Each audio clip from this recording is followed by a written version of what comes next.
Bienvenidos nuevamente a Especialista en Casa. Es un placer estar de nuevo en todos sus hogares. Hoy tenemos un tema muy importante. Vamos a hablar de medicina alternativa y plantas medicinales. Veamos la siguiente nota. La medicina alternativa ha ganado popularidad en los últimos años como una opción para tratar diversas afecciones de salud. Sin embargo, su efectividad y seguridad siguen siendo un tema de debate. La medicina alternativa incluye prácticas como la acupuntura, la homeopatía, la meditación y la terapia de hierbas, entre otras. Estas prácticas se centran en tratar al paciente de manera holística, considerando su cuerpo, mente y espíritu. Algunos estudios han demostrado que la medicina alternativa puede ser efectiva para tratar dolores crónicos, ansiedad y depresión. Sin embargo, otros estudios han encontrado que la evidencia científica es limitada y que algunos tratamientos pueden ser peligrosos. Es importante que los pacientes hablen con su médico antes de probar cualquier tratamiento alternativo. Algunos expertos argumentan que la falta de regulación puede poner en riesgo la seguridad de los pacientes. Bueno, y están a tiempo de llamar a todos sus familiares para que se conecten a este tema tan importante que estamos hablando hoy. Y hoy tenemos un doctor experto. Él es el doctor Tomás Gómez, especialista del grupo Go Más Vida IPS del Centro Internacional de Especialistas de Piedecuesta. Es especialista en terapéuticas alternativas y farmacología vegetal de la Universidad Juan N. Corpas. Y además de esto, también tiene una especialidad en homotoxicología aplicada de la Academia Internacional de Homotoxicología y es médico cirujano de la Universidad Industrial de Santander. Hoy tenemos un gran experto invitado. Doctor, bienvenido. Buenas tardes, ¿cómo estás? Muy bien, muchas gracias. Doctor Tomás, muy contento de tenerlos hoy acá en el set para resolver todas las dudas que tienen nuestros televidentes sobre este tema tan importante que es la medicina alternativa y las plantas usadas para problemas de salud. Pero empecemos con lo más sencillo y expliquémosle a las personas qué es la medicina alternativa. Bueno, este de pronto es un nombre que ya no nos está gustando tanto. Nosotros lo queremos cambiar más como medicina complementaria, porque las personas tienen como el pensamiento de que en el momento en que inician un tratamiento, digamos, de homeopatía, pueden inmediatamente suspender toda su medicación que nosotros llamamos alopática, que sería la medicación pues normal que se usa en las EPS, ¿sí? Esto es un concepto totalmente falso. No creo que ningún médico especialista de esa sugerencia, de pronto en sitios no muy bien recomendados lo pueden hacer. Entonces, eso es una de las cosas que quiero que pronto quede claro el día de hoy. No vayan a suspender esos medicamentos hasta que el médico especialista de su EPS o el mismo médico especialista en terapéuticas vea que es prudente y él se lo vaya diciendo, porque pueden provocar efectos de rebote, sobre todo en las enfermedades crónicas, hipertensión, diabetes, ¿sí? Entonces es un tema muy delicado, ¿sí? Las medicinas alternativas son muchas, demasiadas. No deberíamos darle ese título solamente porque pensaría uno que se las sabe todas. Realmente pues yo lo que más es mi campo de experticia es la homeopatía, la homotoxicología, la terapia neural, ¿sí? Y la parte de farmacología vegetal. ¿Podemos especificarles, doctor, a las personas qué tratamientos se consideran complementarios o alternativos como popularmente son conocidos? Bueno, como te mencioné ahorita, principalmente los tratamientos más conocidos que más se usan de pronto son la homeopatía, la homotoxicología, que es una rama derivada de ella. En la homeopatía pues se habla de un medicamento único. En la homotoxicología se habla de una unión de medicamentos para lograr que las toxinas de nuestro cuerpo, que son consideradas las causantes de nuestras afecciones, cualesquiera que sea, pueden ser toxinas internas, como decir una hormona alterada, como decir la insulina alterada, o como decir la tiroxina alterada, en el caso de la tiroides, alta o baja, ¿sí? Entonces lo que hacemos es una limpieza en el organismo para que el organismo vuelva a tener sus procesos enzimáticos adecuados, vuelva a producir en la cantidad adecuada esas hormonas y se restablezca. O si son toxinas externas, el humo, de alimentos, porque nosotros, nosotros consumimos vegetales, sí, muy bien, excelente, pero estos vegetales muchas veces están llenos de los venenos que se tuvieron que aplicar para que no les cayeran las pestes y los dañaran en las zonas. Hay que lavarlo muy bien y a pesar de eso pueden todavía tener contaminantes. Ni hablar de las cosas sintéticas, de los colorantes, de los endulzantes. El azúcar de por sí ya es artificial y los otros, el aspartame y todos los demás, pues mucho más. Todos esos son toxinas que finalmente terminan bloqueando nuestros procesos enzimáticos y terminan derivando en muchos tipos de enfermedades.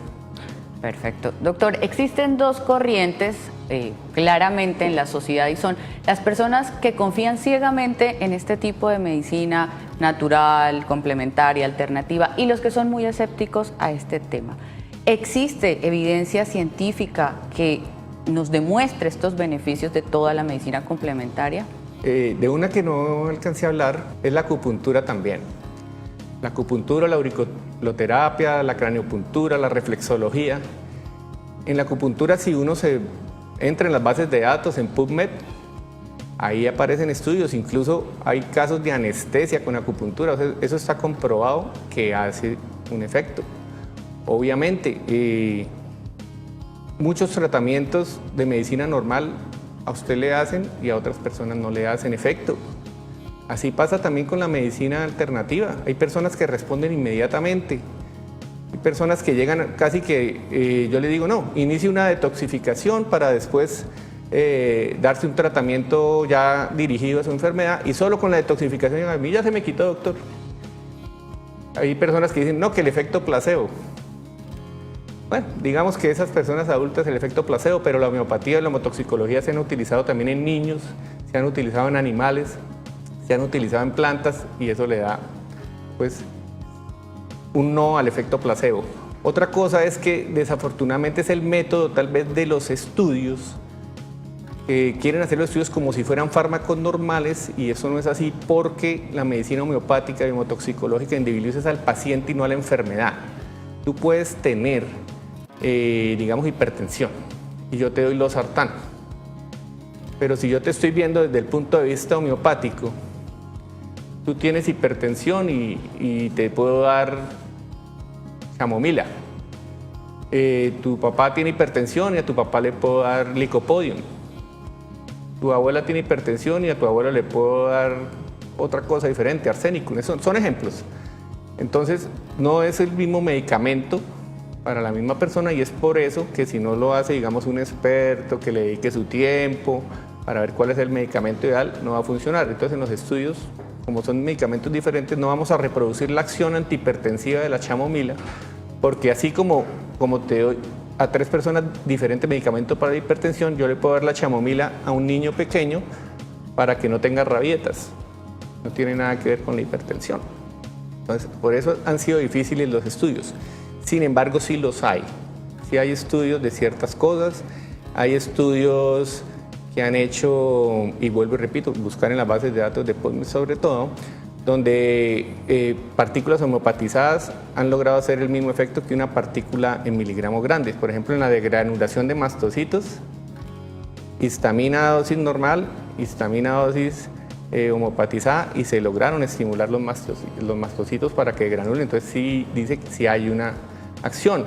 En el caso de que siempre se habla en la homeopatía, que la homeopatía, como son diluciones extremas, que ya no hay sino alcohol o agua en esa preparación, se han hecho algunos estudios de índice dieléctrico y se han encontrado que sí, que en ciertas diluciones, que son en las más usadas, diluciones de 30, diluciones 12, diluciones 6, se ha observado un rastro eléctrico en el agua y eso se debe a una teoría que es más o menos reciente. Bueno, más o menos reciente, estoy hablando de 10, 12 años porque pues, obviamente la homeopatía es mucho más antigua y antes no había esas teorías, que es la memoria del agua. Y el agua tiene una memoria en la cual cosas que le han pasado hace mucho tiempo las podemos analizar si tenemos el aparato adecuado para analizarlo. Entonces, en eso actúa la homeopatía. En la memoria del agua, en este caso del alcohol, porque tiene hidrógenos también, H2O y el alcohol CHO. Entonces, esos hidrógenos que se alteran por los movimientos que se hacen, que se llaman sucusión y dinamización del producto, activan esos carbonos, esos hidrógenos, para que pueda hacer un efecto en un ser vivo, ¿sí? No lo podemos hacer un efecto en una cosa que no tenga vitalidad porque no se va a producir ningún cambio. Entonces sí hay estudios para eso, para la acupuntura, pues para la terapia neural, pues sí, eso ya es un medicamento sintético. Esa es una de las terapias que más me extraña que no la tenga, digamos, la medicina convencional tan autorizada, porque igual usamos un medicamento que se llama procaína, que es un medicamento que es un medicamento sintético. ¿Sí? Tal vez no le creen mucho a los efectos porque pues no le ven como la explicación de por qué que yo te aplique una inyección subcutánea en tu cuero cabelludo te vaya a quitar una migraña de por vida. Pero hay casos. No nos adelantemos a esa, que esa es muy especial y muy importante, la tenemos más adelante y tenemos ya llamada de nuestros televidentes. Ya la señora Carmen Vargas está conectada con nosotros. Señora Carmen, bienvenida. ¿Cuál es su pregunta? Cuéntenos. Mami, la pregunta es que a mí me duelen mucho, por decir, pues, el espalda me duele demasiado. Sí. Y ya yo tengo tiempo en las nuevas veces tratándome, no veo ninguna mejoría porque no me ponen un tratamiento que sea para quitar el estrés que yo tengo en nuestro cuerpo. Sí. Todo la espalda, parte de buscándome el cuello para acá hacia el cerebro y la parte del brazo derecho. Sí. Entonces yo quisiera que me podía decir el doctor, que me podía... Perfecto. Señora Carmen, entonces, para resumir, son dolores musculares en cuello, espalda, brazos, también se irradia la cabeza, ¿cierto? Ajá. Perfecto, señora Carmen. Muchísimas gracias. Doctor Tomás, la señora Carmen nos dice que ha consultado a su EPS por dolores recurrentes a nivel muscular, pero que lo que le han recetado hasta el momento no le ha funcionado. Bueno, obviamente siempre es necesario pues hacer una historia clínica completa. Vamos a trabajar un poquito sobre supuestos. Habla de unos dolores musculares generalizados. Digamos, la enfermedad más parecida sería como decir la fibromialgia, ¿sí? Para la fibromialgia tenemos varias opciones y me gusta usarlas juntas. Una es la misma terapia neural. La terapia neural pues estimula las fibras pequeñas del músculo y le puede provocar una mejoría, que no es una mejoría durante el efecto, digamos, del periodo anestésico, que eso no sería más de 10 minutos, sino una mejoría prolongada, pero sumado a esto, sí me encanta usar la homotoxicología. La homotoxicología pues tanto para manejar la parte mental, que muy seguramente debe estar asociada a su dolor. Ella habla del estrés, alcancé a escuchar hablar del estrés. Muy seguramente este estrés puede ser laboral, familiar, económico o la misma enfermedad se encargó de provocarle un estrés que ya se vuelve un círculo vicioso, dolor, estrés, dolor. Entonces estas dos sumadas yo creo que para ella serían una excelente opción. Perfecto, doctor, muchas gracias. Y justo aprovechando esta pregunta de la señora Carmen, ¿las EPS, doctor, cubren este tipo de tratamientos? Las EPS no los tienen generalmente dentro de su portafolio. Dentro de la parte de los CUPS, o sea, los códigos de procedimientos y de pronto dentro del plan de salud, no lo puedo asegurar 100%, pero creería que sí están autorizados algunos, sobre todo la parte de acupuntura, la parte de neuralterapia, la parte de fármacos vegetales. En Bogotá tenía unos compañeros trabajando directamente con el distrito, enfocados en farmacología vegetal, o sea, sí se puede hacer. ¿Por qué no lo hacen? Creo que no hay algo que los obligue totalmente y también pues por el escepticismo que hay, mucha gente lo rechaza, entonces ellos prefieren pues atenerse, digamos, a los gold estándar que hay en el momento de la comunidad científica y no, pues, no las autorizan generalmente como parte del plan básico de salud. O sea, en ese caso la recomendación sería buscar profesionales entonces fuera de las instituciones de salud que estén capacitados, así como el doctor Tomás, que sean expertos en el tema, porque como él hacía énfasis al inicio, No se puede creer todo lo que hay en televisión, en redes sociales, por ejemplo.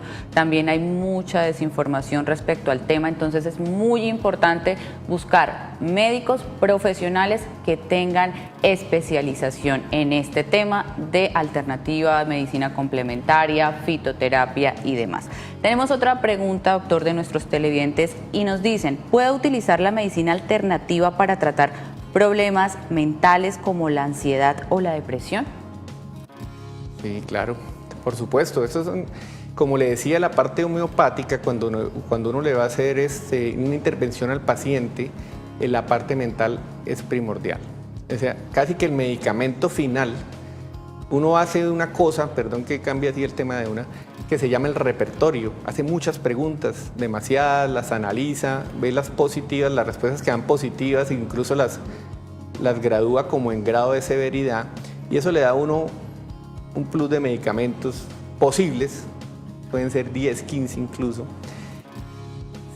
El que más tenga puntaje es el que uno como más se va con él, pero si hay 3 o 4 o 5 ahí, yo elegiría el que más se pareciera a la parte mental, porque ese es el que más va a hacer efecto a ese paciente. Como ya les dije, el medicamento se basa más en el paciente que en el diagnóstico.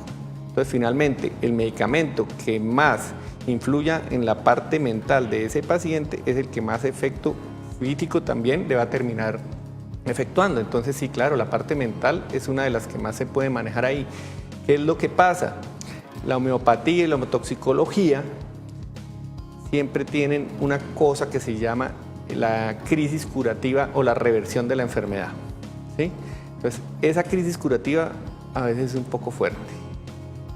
Y una cosa es aguantarse una tos, aguantarse una febrícula, una diarrea, y otra cosa es soportar de pronto una crisis nerviosa. Claro. Entonces yo entiendo perfectamente los pacientes que le tengan ahora tener una crisis nerviosa, pero vuelvo y repito, si son pacientes que están tomando otros medicamentos, los pueden seguir tomando mientras tanto, mientras hace efecto intrínseco pues el medicamento, y es posible que después tenga una mejoría marcada. No todos los pacientes tienen crisis curativas. Realmente pues yo creo que en el último año he tenido un promedio como de unos 6.000 pacientes, digamos. Y por ahí que 150, 200 máximo se hayan quejado de crisis curativas importantemente significativas, pues no es un promedio tan alto. No es algo tan alto. Y la mayoría son muy leves. Los que se han quejado de cosas de crisis nerviosas sí realmente es un los poco entiendo más, claro. Y prefieren ellos a veces no continuar con esa medicación, pero vuelvo y explico, es que no es necesario suspender las otras, hay que tomarlas al tiempo. Por eso digo, preferimos cambiar, o yo preferiría cambiar, pero ya ese es mi título, alternativo por complementario. Ok. Tenemos otra llamada de nuestros televidentes, Esperanza Pinzón. Esperanza, bienvenida. Buenas tardes para ustedes, doctores, ¿cómo están? Muy bien, Esperanza, ¿cómo está? Bien, sí señora, gracias. ¿Desde dónde nos llama, Esperanza? Desde Bucaramanga, San Alonso. Ah, bueno, desde Bucaramanga. ¿Y cuál es su pregunta? Doctor Tomás, buenas tardes. Resulta que yo llevo 3 años con médico, me hacen Doppler, me han hecho Doppler, me mandan sudafimida, me mandan droga para todo en la pierna izquierda, y es un dolor impresionante cuando estoy parada, me arde terrible la pierna desde el tobillo a la pierna hacia arriba, de la nalga para abajo, toda la pierna, me arde muchísimo, se me inflama, y es todo lo que me han mandado los médicos, que Doppler y Doppler y Doppler, me han hecho 3 Doppler, me mandan droga para tomar y no he tenido solución, doctor. ¿Qué podría yo hacer en este caso? ¿Cuántos años tiene, señora Esperanza? 72. ¿Y el Doppler qué resultado arroja? No, me dicen que no tengo ningún problema venoso, que no tengo nada interno, y que todo bien, pero a mí no me parece que todo bien, porque es que la pierna se me inflama terrible, me arde mucho como cuando le da uno la ciática, y no sé qué solución, porque me tiene muy atormentada eso. Gracias, señora Esperanza, muchísimas gracias. doctor? Bueno, en este caso aprovecho ahí para hablar de una cosa que sí tenía pensado comentar. En la medicina convencional también, como en la medicina de otros, obviamente yo también llevo 24 años de médico pues, general. Trabajé en urgencia muchos años y conozco muchas cosas. Hay una cosa que se llaman los falsos negativos y los falsos positivos. Eso se refiere a los exámenes de laboratorio, a los exámenes de imagenología, o incluso ni siquiera tiene que ver con que sean falsos positivos o negativos. Es que hay enfermedades que no generan cambios en los laboratorios o imágenes que nosotros conocemos, ¿sí? Tú puedes tener un dolor que sí sea por una inflamación en el nervio, que no te aparezca en una electromiografía, que no te aparezca en una resonancia, ¿sí? Mucho menos en una radiografía, que es lo primero que le toman a uno. Uno va con su dolor de espalda, su dolor que se va a la pierna y sacan su radiografía normal. Le toman el TAC normal.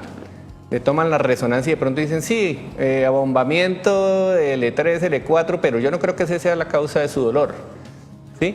Entonces, las medicinas complementarias o alternativas, nosotros nos basamos mucho más en los síntomas del paciente, ¿sí? Si el síntoma del paciente está en la pierna, pues la terapia neural va enfocada a los nervios, vasos y estructuras que estén en la pierna. Lo mismo, vuelvo y repito, siempre me gusta reforzar con homeopatía.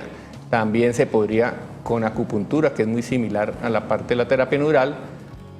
Y pues esas son, digamos, unas de las alternativas que se ofrecen. Hay unos en que no soy muy experto, pero que conozco que pueden funcionar muy bien. Son las terapias también con láser.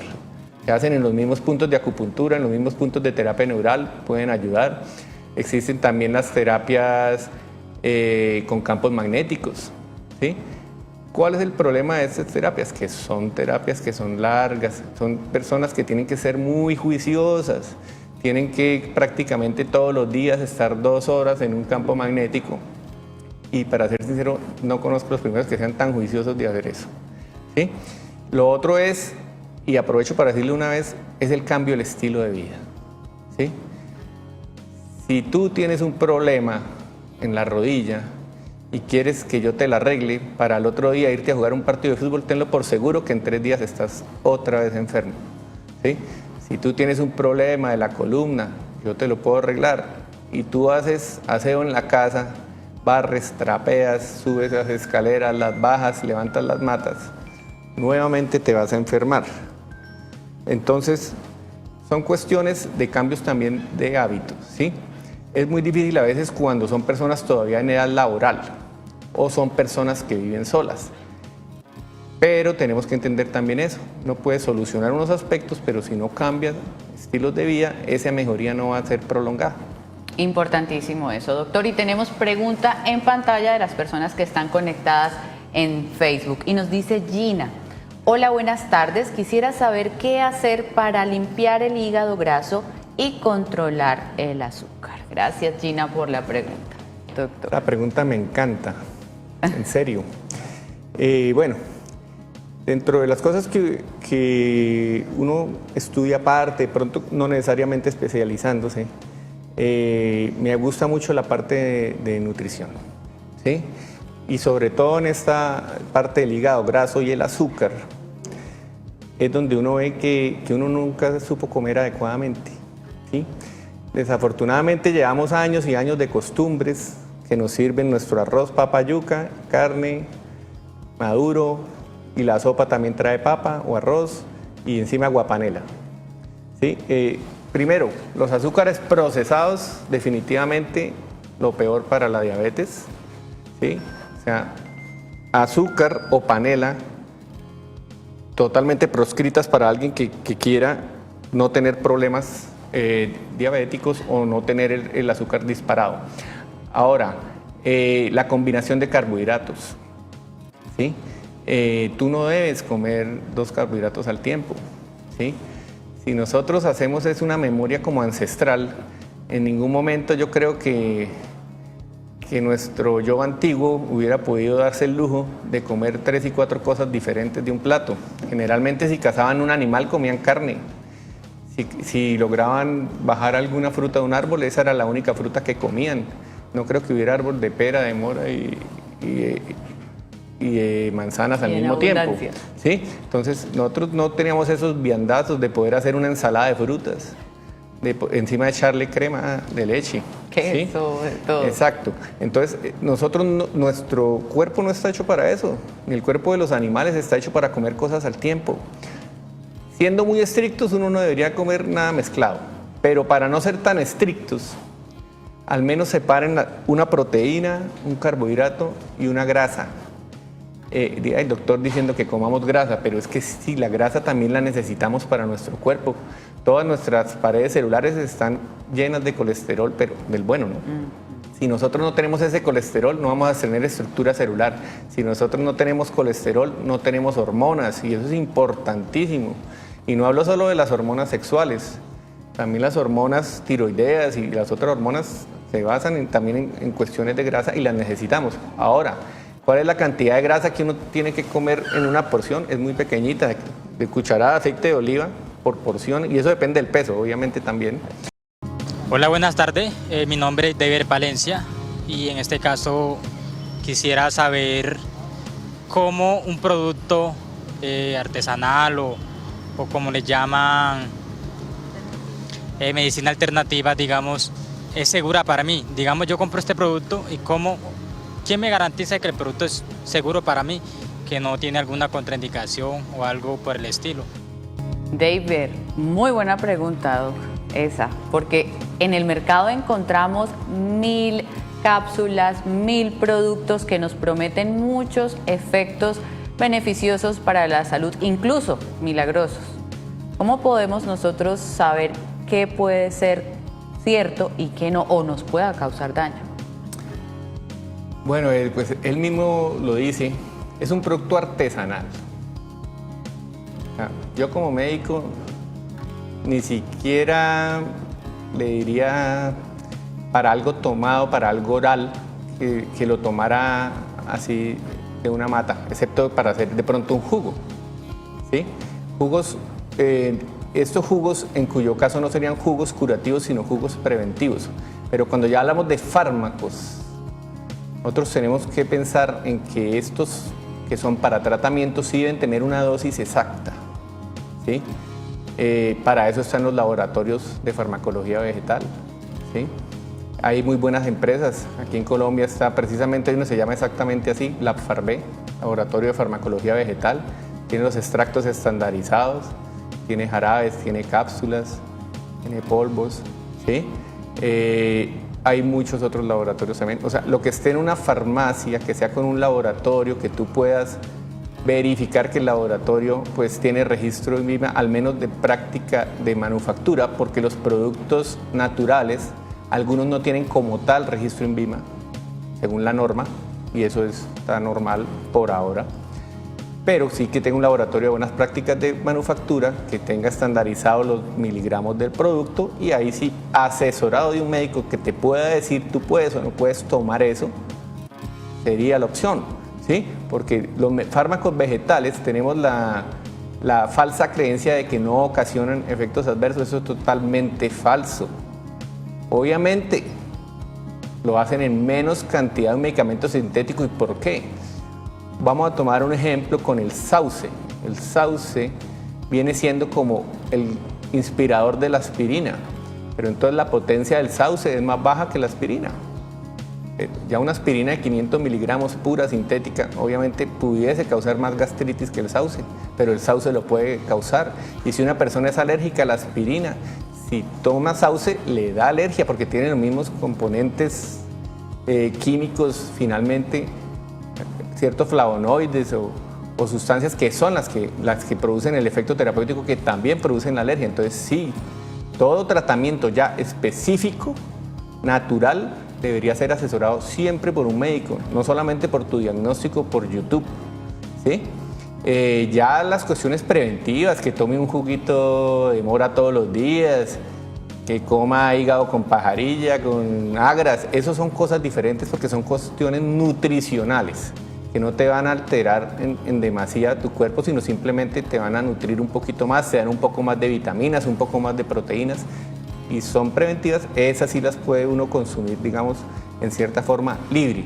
Ya cuando se hable de medicamento, de tratamiento, siempre asesórese de un médico, incluso que si le puede recomendar el nombre exacto del producto o del laboratorio, esa es la forma ideal. Importantísima esas dos recomendaciones, no automedicarnos y siempre consultar con un profesional. Y tenemos otra llamada de Ana Belén desde Bucaramanga. Ana Belén, bienvenida. Buenas tardes, señorita. Buenas tardes, ¿cómo está? No, que me interesó el programa y dije voy a llamar para hablar con el doctor, ¿no? Claro que sí, cuéntenos. Esto no, pues mi problema es un dolor que pues anteriormente el médico me ha dicho, mija, usted está fregada, la columna la tiene vuelta a ganchos. Dijo, y debido a eso, pues como le viven cambiando a uno los seguros, ¿no? Lo van pasando de este para este y de este para este. Bueno, otros me fueron a decir, no, eso está bien, tómese esto y ya. Y yo seguí así con el dolor en mi columna y me baja todas las piernas. Ahora ya es un dolor en las rodillas que no me deja caminar porque me traqué así. El dolor en las piernas me toca ya con ayuda o para ir al médico, todo esto, llevar a mi hija para que me colabore. ¿Cuántos años tiene usted, señora Ana? Ahora en septiembre cumplo 72. 72 años, perfecto, 72. señora. Señora Ana, muchísimas gracias por compartirnos su experiencia, doctor. Bueno, es un caso muy similar el de la otra paciente, pues obviamente ya la otra paciente hablaba más de dolores tipo ardor, aquí estamos hablando de dolores articulares, pero las medicinas a elegir serían prácticamente similares, no el mismo medicamento, sino la misma forma médica. La terapia neural le puede ayudar, hay terapias neurales, si ya lo desean, algunos ortopedistas la hacen intraarticular, ¿sí? Ayuda mucho para aliviar el dolor. Obviamente habría que ver el estado de la columna y de las rodillas de la señora, que muy seguramente, según lo que ella dice, hay un grado de osteoartrosis severo. Yo no estoy diciendo que yo le voy a quitar la osteoartrosis a la señora porque yo no soy mago, ¿sí? Pero muy seguramente por un buen tiempo se le va a aliviar el dolor.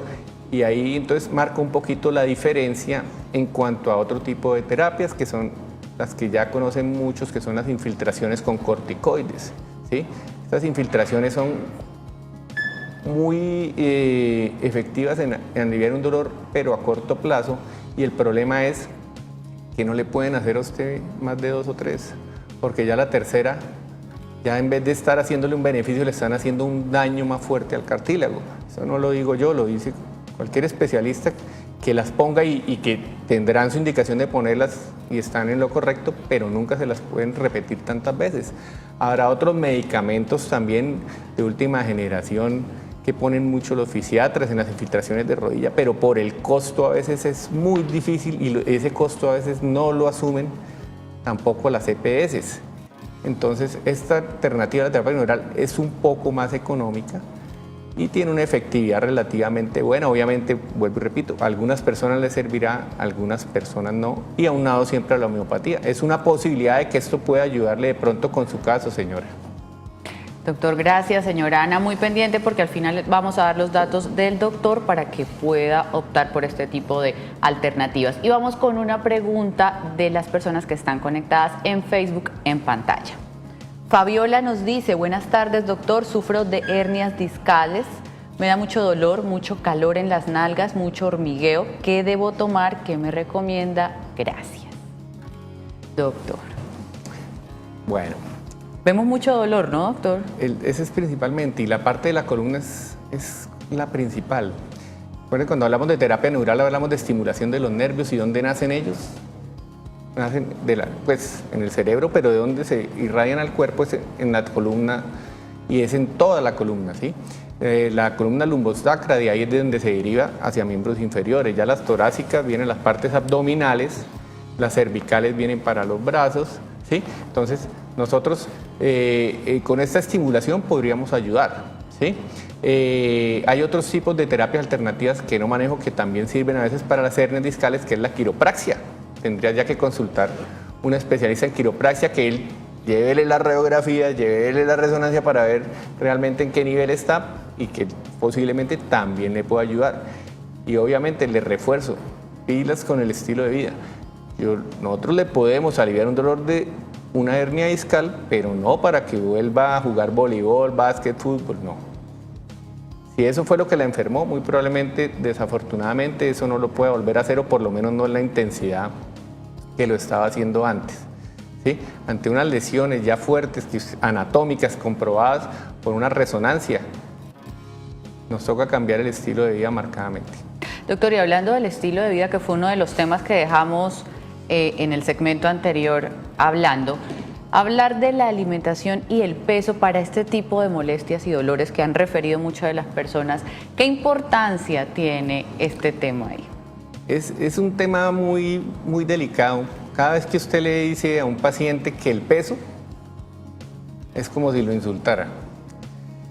Yo lo veo de una vez, dicen, no, pero yo como llevo 20 años tratando de bajar de peso, no puedo bajar de peso. Sí, claro que es importante en todas las partes de dolor que sean de aquí para abajo. El peso influye total. Nuestras caderas sostienen todo nuestro tórax, nuestras rodillas sostienen el tórax y la cadera y nuestros tobillos, todo lo demás. ¿Sí? Generalmente las que más sufren son rodillas y caderas. Mecánicamente los tobillos al parecer tienen un poquito más de protección porque son ya dos huesos, ¿sí? Pero las rodillas y las caderas son las que generalmente están llevando, digamos, todo el soporte de nuestro cuerpo, y cuando se daña una, le recargamos a la otra, y por eso es que a veces van y le toman la radiografía y está peor la que no le duele que la que le duele. Eso pasa muchas veces, ¿sí? Pero entonces sí, obviamente el peso es importantísimo. Mantener un índice de masa de más de 30 mucho tiempo y encima que no queremos dejar de hacer todas nuestras actividades y encima nos echamos el bulto del mercado y encima quién sabe qué otras cosas cargamos, niños, de todo, obviamente eso nos va a hacer un daño estructural que finalmente se puede generar en una lumbociática crónica, en una gonartrosis traumática, en una coxoartrosis, terminamos en reemplazo ya de cadera, de rodilla. Y ya definitivamente cuando ya está así avanzado, ya no hay muchas opciones. Perfecto, muy importante entonces tener en cuenta ese control con nuestro médico, nuestro nutricionista, para que estemos en un peso saludable. El doctor hace rato nos hablaba sobre los nutrientes que debemos tener en un plato a la hora de comer. Me parece supremamente importante que hagamos énfasis en eso, doctor. Sí, estamos hablando de la parte del azúcar y del hígado graso. Entonces, no alcancé a decir que, digamos, hablamos de que una porción de aceite de oliva, más o menos una cucharada, una porción de aguacate, que todos saben, aguacate, la grasa muy sana, una persona de más o menos 70 kilos es una porción de unos 200 gramos, o sea, una tajada, por porción, no al día. Centrándonos en el hígado graso, ¿qué pasa con el hígado graso? Sobre todo ahorita el diagnóstico, dicen, uy, es que todo el mundo tiene hígado graso, ¿por qué? Porque ahora, además de todos los equipos de ultrasonografía son más sensibles y de pronto el que no veíamos antes, ahora sí lo vemos, ¿sí? Eso es como el azúcar. Los diabéticos antes eran diabéticos, me imagino que hace muchos años más era como en 140, luego fue como en 120 y pico en mi época de estudiante, ahorita ya vamos en 116, entonces hay más diabéticos.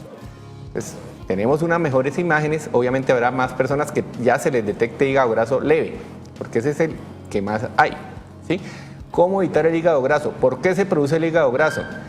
Ya en las redes sociales uno ve que lo están explicando y la mayoría de veces muy bien. Para los que no lo han escuchado, se los voy a repetir acá. Uno piensa que es por comer grasa, no, es por los carbohidratos, ¿sí? ¿Por qué hígado graso? Por carbohidratos. Nosotros tenemos una cosa que es nuestra batería de reserva, que se llama el glucógeno.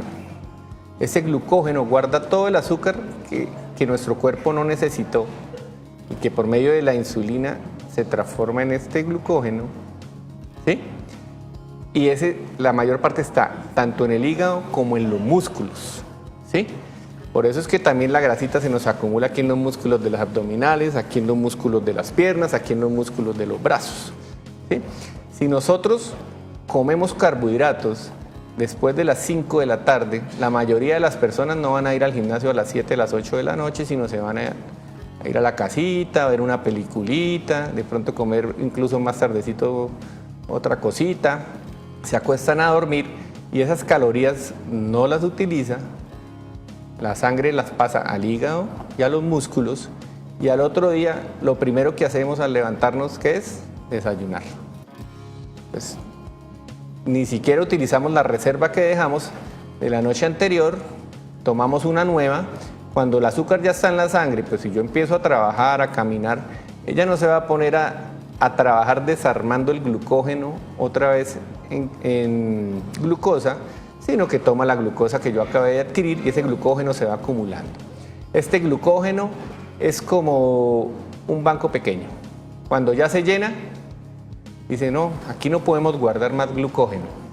Pero el cuerpo no puede decir, no, entonces botemos glucógeno, no.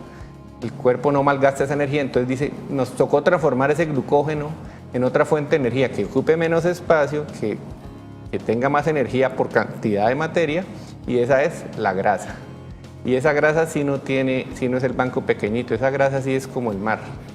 Usted le va echando y echando y echando y echando y echando y se sigue acumulando hasta el fin de los tiempos. Entre más ustedes han visto en las películas, personas de 500 kilos, de 400 kilos, de 300 kilos, no hay límite realmente.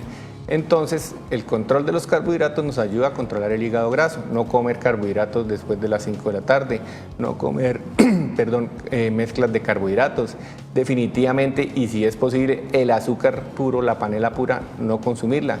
El alcohol, ¿qué es? Un carbohidrato.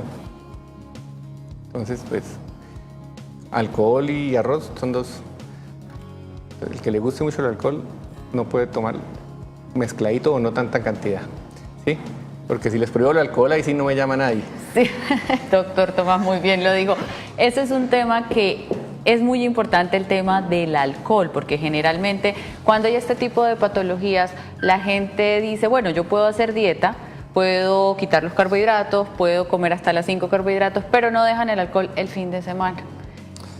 Hay estudios que hablaban de una copita de vino todos los días, excelente, un vasito de cerveza, excelente, pero entonces no se puede no tomarlo toda la semana y el fin de semana tomarse los 7 de la semana, así no sirve, ¿sí?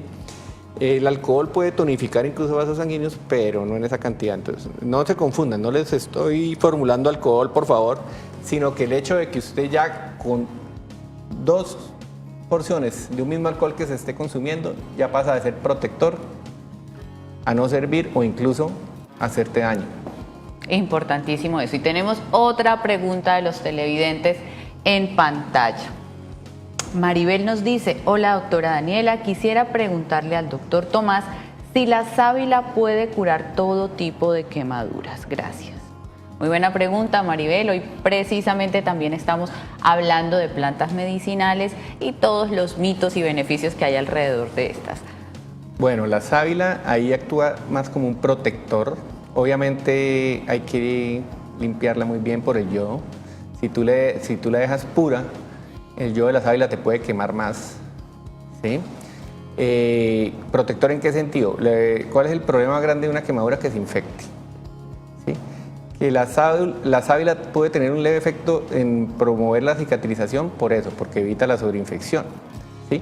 Hay otros productos que son mejor, de pronto el trigo, ¿sí? Pero pues obviamente es en algo estandarizado que se llama el Triticum vulgare, ¿sí? Hay cremas de Triticum vulgare que ayudan a epitelizar la zona de quemadura y hace que esta se cure más rápidamente. Otro producto que ayuda a desinflamar y a promover la cicatrización puede ser la caléndula, ¿sí? El árnica también pudiera ayudar,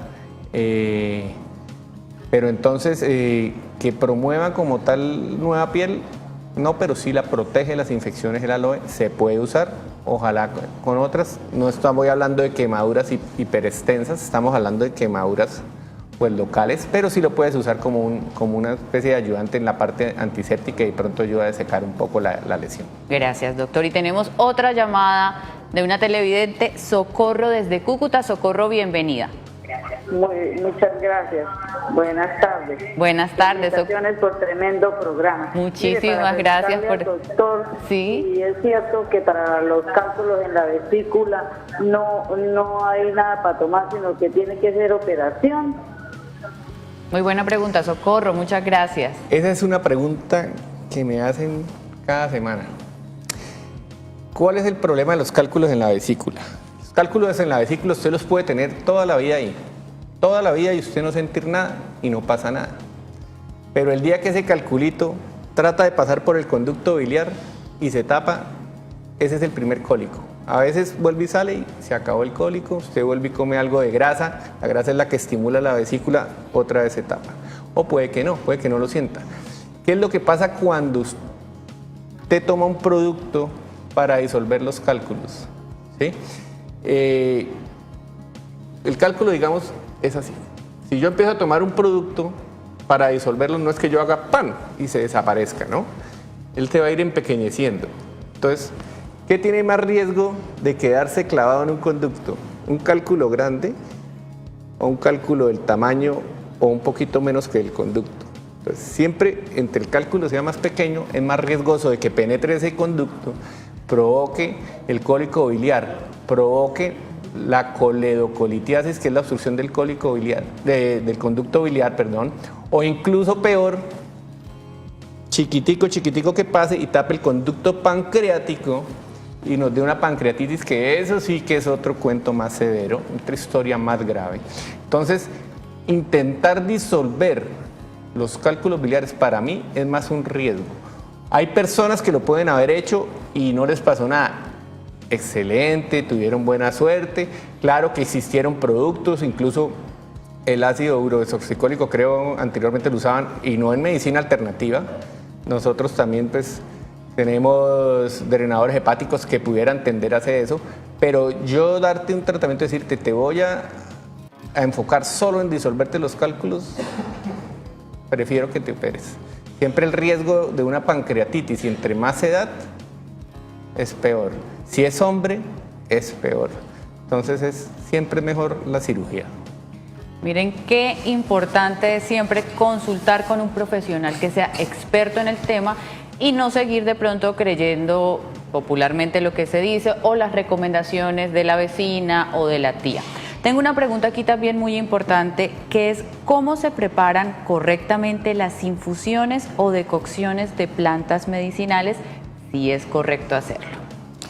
Sí se pueden hacer, obviamente, pero la cuestión es que cada planta obviamente tiene su dosis. Hay unas que son 5 gramos de hojitas, hay otras que son 3 gramos de hojitas. Incluso anecdóticamente le cuento que antes de estudiar medicina alternativa, cuando estaba por allá en el monte, en un área muy rural, presenté varicela adulto y me dieron hojitas de sauco. Eso me llenaron la paila de hojas de sauco. Me tomo esa infusión y devolví hasta el alma. O sea, puede ser tóxico. Yo creo que si no la devuelvo me hubiera hecho peor, me hubiera dañado por ahí el hígado. Entonces, las dosis son importantes, son cosas pequeñitas, ¿sí? Gramitos. ¿Cómo se hace una infusión? ¿Qué es una infusión? Teóricamente, calienta usted el agua hirviendo y luego echa el vegetal, que puede ser cortadito o puede ser entero. ¿Por qué cortado? Es mucho mejor cortado, ¿sí? Entonces, por eso es que le dan a uno sus bolsitas de té con todo finamente picado. ¿Para qué? Para que el agua tenga más contacto con más partes de la planta y no solo con el borde, y absorba más, digamos, esos productos que son los flavonoides, los saponoides, los taninos, todas esas moléculas que tienen la planta para hacer el beneficio. Si usted echa las hojas enteras, muy probablemente el beneficio va a ser muy poco. Otras personas los echan a hervir con ellos, pero pues la infusión como tal, así fue la pregunta, la infusión se hierve y luego se introduce la planta y ojalá cortadita, saca los restos y se toma el agua. Perfecto, y para que ustedes sepan entonces cuánto tiempo, qué cantidad debo poner de cada planta, pues para eso están los doctores especialistas en el tema. Algo muy popular, doctor, en Colombia es la manzanilla. La manzanilla, se habla mucho de sus beneficios, casi que en todas las casas o las abuelas o las mamás siempre preparan té de manzanilla. ¿Qué beneficios tiene y cómo se puede preparar este específicamente? Bueno, nuevamente te digo, siempre existen las opciones estandarizadas, ¿sí? Pues la manzanilla generalmente nos sirve como carminativo, o sea, nos ayuda con digestión, también es un poco relajante, ¿sí? En homeopatía es usada para calmar a los niños rabiositos. Entonces, pues en infusión también se puede hacer, ¿sí? Puedes elegir la parte de la planta que normalmente se elige, que son flores y hojas. Vuelvo y repito, cortadito, 5 o 10 gramitos máximo, infusión. Y las dosis, cuando son para un tratamiento, todo fármaco vegetal, requiere generalmente 3 veces al día. Si solo lo quiere para calmar en la noche, lo puede tomar solo en la noche. Si lo quiere como un carminativo, entonces, ¿qué es lo más lógico? Termina de comer, desayuno, almuerzo y comida, y una infusión de esta manzanilla. Perfecto. Y tenemos otra pregunta de una de las plantas, creo que también muy usadas por la población, y es la valeriana. ¿Es cierto, doctor, que realmente ayuda a dormir? La valeriana es más un ansiolítico, ¿sí? Los que son más hipnóticos o se dan para dormir sería la pasiflora, el perejil, ¿sí? ¿Qué es lo que pasa? Que cuando la causa de la pérdida del sueño es la ansiedad, pues se va a ayudar. Es más, hay muchas preparaciones comerciales, médicas, clínicas que vienen valeriana, pasiflora, ¿sí? Entonces te quita la ansiedad, te produce el efecto hipnótico y te da un mejor resultado. O sea, finalmente puede ayudar a dormir en los casos de ansiedad. En los otros casos tendría que usar de pronto otro similar. Doctor Tomás, yo creo que se nos va a quedar corto el programa de hoy de tanta información, tantas plantas, tantos beneficios, o sea que seguramente vamos a tener al doctor Tomás en otro programa para que todas las personas puedan resolver sus dudas. ¿Dónde lo pueden conseguir, doctor? En este momento, pues estoy trabajando en el Centro Internacional de Especialistas, en el 7º piso, con la IPS Gómez Vida SAS. Ese es el consultorio 713. Pues también por redes sociales pues nos pueden encontrar para contactarnos. Perfecto, entonces ya saben dónde pueden encontrar al doctor para que lo consulten. Recuerden que no se pueden automedicar, así sean plantas naturales. Muchísimas gracias a todos por estar conectados y nos vemos en una próxima oportunidad.